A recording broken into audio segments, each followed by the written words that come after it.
اور یہ جو ہیں یہ کراچی سے پشاور میٹرو جو بنتی ہیں موٹر ویز ان کے ٹھیکے بھی لیتے ہیں، سی پیک میں بھی ان کے ٹھیکے ہوتے ہیں، اس کے بعد جو میٹروز بنتی ہیں ان کے بھی یہ ٹھیکے لیتے ہیں۔ تو یہ ٹھیکیدار ہیں، ان کے کاروباری مفادات تھے، تو ظاہر ہے ان کی چابی وہیں سے مروڑی گئی کہ جناب اگر ووٹ نہیں دیں گے تو پھر آئندہ ٹھیکے شیکے نہ سی پیک کے ملیں گے، نہ یہ جو ہے موٹر ویز کے ملیں گے، نہ میٹروز کے ملیں گے۔ اور انہوں نے کہا جناب ترجیح نہ پارٹی ہے نہ وفاداری ہے، یہ UIFA ہے نہ فضل الرحمان ہے، ہم جو ہے پیسے دے کے بنے ہیں سینیٹر، جو سینیٹرز کے آپ کو پتہ ہے بولیاں لگتی ہیں، تو انہوں نے پھر ووٹ دے دیا۔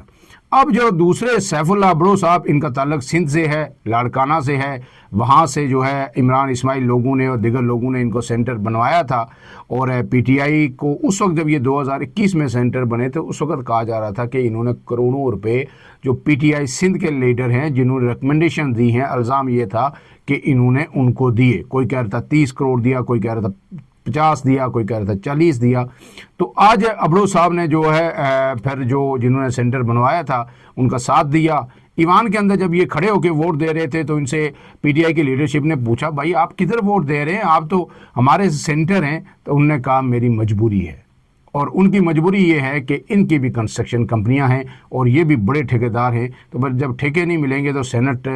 کا کیا فائدہ۔ اس کے ساتھ ساتھ BNP کی ایک خاتون ہیں مینگل، BNP مینگل کے نسیمہ احسان، انہوں نے 26ویں آئینی ترمیم میں بھی ووٹ دیا تھا۔ بلوچستان کی اب صورتحال یہ ہے کہ جہاں سے حکومتیں بنیں یا سینٹر بنیں وہ کس کے قابو میں ہیں، یہ سب کو اب سمجھ آ جانی چاہیے، تو انہوں نے بھی آج جو ہے ووٹ دے دیا ہے۔ تو ایسے میں یہ ایک سوال میرے ذہن میں آ رہا تھا کہ انسان پیسے کس لیے کماتا ہے؟ پیسے انسان کماتا ہے عزت کے لیے، اور جب اتنے پیسے خرچ کر کے بھی عزت نہ رہے تو اس کا فائدہ کیا ہے؟ فیصل وابڈا صاحب جو ہے وہ بھی ارب کھرب پتی ہیں، ان کے کروز بھی سمندر کے اندر چلتے ہیں، لیکن اس کے بعد ان کی جو آج حالت ہے وہ پیش گوئیاں تو کرتے ہیں اور بالکل درست بھی کرتے ہیں، لیکن عزت کوئی باقی نہیں رہی۔ اب یہ جو انہوں نے تو اپنی مجبوری ظاہر کر گئی، ووٹ دے دیے اور یہ ترمیم پاس ہو گئی۔ اب اس کے بعد جناب صرف یہی نہیں، جو 3 دن سے فیصل وابڈا کہہ رہے ہیں کہ 28ویں ترمیم بھی آنے والی ہے۔ تو میں نے دن کو بھی ذکر کیا تھا کہ جو 27ویں آئینی ترمیم کے اندر واویلا کر رہے تھے بلاول بھٹو صاحب، تو وہ یہ کہہ رہے تھے کہ جناب جو ہے NFC پہ کوئی ہاتھ ڈالا جائے گا، شیئر کم کیا جائے گا، وہ بھی نہیں ہوا، مجسٹریسی نظام کی بحالی بھی نہیں ہوئی، اور یہ تو صرف جو ہے کچھ استثناء لوگوں کو ملا اور کچھ کو عہدے ملے اور آئینی عدالت بنی اور کام ختم ہو گیا، وہ چیزیں کدھر ہیں؟ تو جناب اب فیصل وابڈا صاحب جو کہہ رہے ہیں 28ویں آئینی ترمیم آ رہی ہے، تو اس میں جب ہم نے پوچھا کہ جناب ادھر ادھر سے کہ یہ 28ویں ترمیم واقعی آئے گی یا ایسے ہی ڈرامے بازی ہے، ایسے ڈرا رہے تھے ان کو، تو پتہ یہ چلا کہ جناب نہیں، 28ویں ترمیم بھی آئے گی اور جلد آئے گی۔ اور اس میں کیا ہوگا؟ تو جناب بتایا گیا کہ اب 28ویں آئینی ترمیم میں جو معاملہ اصل آئے گا وہ NFC کا آئے گا۔ میں نے پہلے بھی آپ کو بتایا کہ یہ ایک اعداد و شمار ہمارے سامنے آئے تھے کہ جب یہ NFC ایوارڈ بنا تو اس وقت جو پہلے سال 600 ارب روپے صوبوں کو دیے گئے، لیکن اب 2025 میں جو ہے آ کے 8025 ارب روپے صوبے لے رہے ہیں، یعنی 10 گنا بڑھ گئے۔ تو اب وفاق یہ کہہ رہا ہے کہ جو ہے 58% to 60% صوبے لے جاتے ہیں اور ہمارے پاس کچھ نہیں بچتا اور سارے اخراجات ہم کرتے ہیں، لہٰذا ان کو ریشنلائز کرنا ہوگا اور ان کے کٹ لگانا ہوگا۔ دوسری چیز کیا ہوگی؟ دوسری چیز میں نے آپ کو بتایا تھا کہ طویل عرصے سے پچھلے 3-4 ماہ سے میاں عمر محمود صاحب جو دنیا ٹی وی کے آنر بھی ہیں، پنجاب گروپ آف کالجز کے سربراہ بھی ہیں، وہ مسلسل ایک مسودہ لے کے پھر رہے ہیں اور ہر تیسرے دن کسی نہ کسی یونیورسٹی کے اندر سیمینار کے اندر وہ ایک ہی بات دہرا رہے ہیں کہ صوبے بننے چاہیے، جتنے ڈویژن ہوں اتنے ہی صوبے بننے چاہیے۔ اور 3 کروڑ جب آبادی تھی تب بھی یہ 4 صوبے تھے، اب آج 25 کروڑ ہے تب بھی یہ صوبے اتنے ہی ہیں۔ اور جو ہے پنجاب حکومت جو ہے 12-14 کروڑ لوگوں کا صوبہ ہے، وہ پورے ملک کے اندر صوبے کے اندر جو تعلیمی نظام نہیں دیکھ سکتی، اسکولوں کی دیکھ بھال نہیں کر سکتی، تمام اسکولوں کو بھی پرائیویٹائز کیا جائے اور ہر ڈویژن کا صوبہ بنایا جائے، اس سے مینجمنٹ اچھی ہوگی۔ تو اب جناب کہہ رہے ہیں کہ وقت آ گیا ہے کہ 28ویں آئینی ترمیم میں نئے صوبے بھی بنیں گے، ڈویژن وائز بنیں یا نہ بنیں، لیکن پنجاب میں 2 سے 3 صوبے مزید بنیں گے۔ تو جب پنجاب میں بنیں گے تو پھر سندھ میں بھی بنیں گے، تو اس وقت پنجاب حکومت چیخے، نون لیگ چیخے، پیپلز پارٹی چیخے، میرے خیال میں یہ صوبے بھی اب بن کے رہیں گے۔ اس کے ساتھ ساتھ جناب یہ بھی کہا گیا ہے کہ جو بلدیاتی نظام ہے ہمیشہ سے حکومت پاکستان کے اندر ہو، کسی صوبے کے اندر ہو، آزاد کشمیر کے اندر ہو، بات تو ہوتی ہے لیکن جو بلدیاتی نظام ہے اس کو اس طرح لاگو نہیں کیا جا سکتا، کیونکہ اگر بلدیاتی نظام کے اندر جو تعمیر و ترقی ہوتی ہے وہ اگر بلدیاتی جو نمائندے ان کے پاس چلی جائے تو پھر یہ بلیک میلنگ، یہ سڑک، یہ ٹوٹی کھمبا جو ہے یہ جو M N A's M P A's کے پاس نہیں رہ جاتا۔ تو یہ کہتے ہیں کہ جناب قانون سازی بھی ہمارے پاس اب نہیں رہی، اب فارن پالیسی بھی ہمارے پاس نہیں رہی، ڈیفنس بھی ہمارے پاس نہیں رہا، وہ کھل کے کہتے ہیں بند کمروں کے اندر ہے۔ تو پھر یہ بھی اگر تعمیر و ترقی بھی لے لیں گے تو پھر ہمارے پاس رہے گا کیا؟ لہٰذا یہ ہم اختیارات جو بلدیاتی نمائندوں کو نہیں دے سکتے۔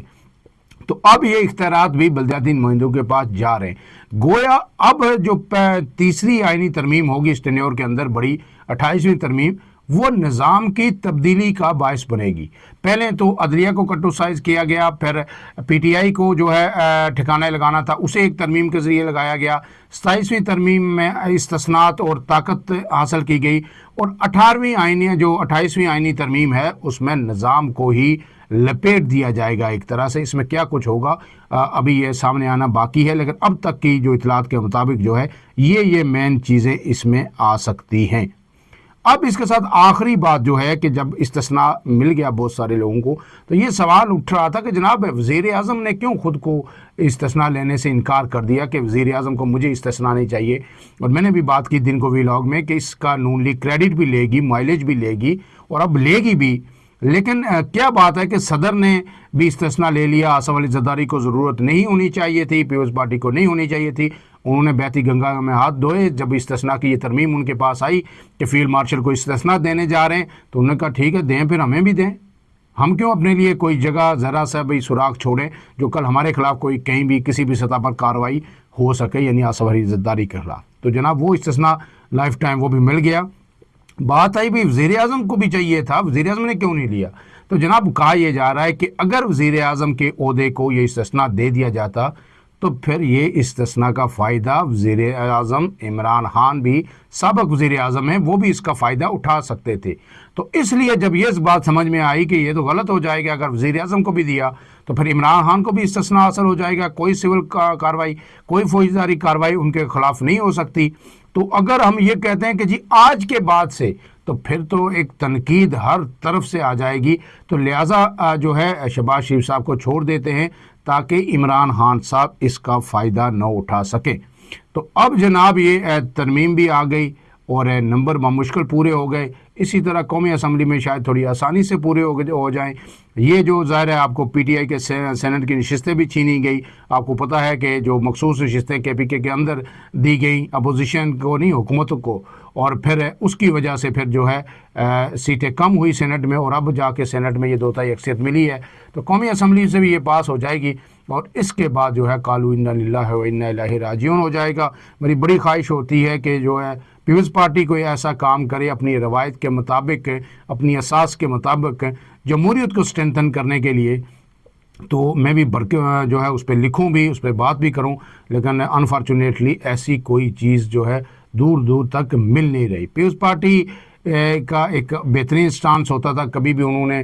مذہبی جو ہے کارڈ نہیں کھیلا، کبھی بھی فرقہ واریت کو سپورٹ نہیں کیا، اور پھر جمہوریت کے اندر جو ہے آئین کی ہمیشہ بالادستی کی بات کی اور آئین کو درست کرنے کی کوشش کی۔ لیکن اب جو کچھ ہو رہا ہے اس میں پیپلز پارٹی میرے خیال میں جو اپنا بنیاد ہے اس سے بہت دور نکل رہی ہے، اور ہر آنے والے دن جو ہے نکل رہی ہے۔ اس کی پرائس ہوگی، یہ مت بھولیے کہ اس کی قیمت نون لیگ ادا کرے، میرے خیال میں مسئلہ نہیں ہے، انہوں نے کبھی بھی آئین کی بالادستی کی بات نہیں کی۔ پیپلز پارٹی کو اس کی پرائس ادا کرنی پڑے گی اور بہت بھاری قیمت ہوگی، اور اس وقت جو ہے رونے دھونے سے کچھ فائدہ حاصل نہیں ہوگا۔ فی الحال کے لیے اتنا ہی۔ عمران اعظم کو دیجیے اجازت، اللہ حافظ۔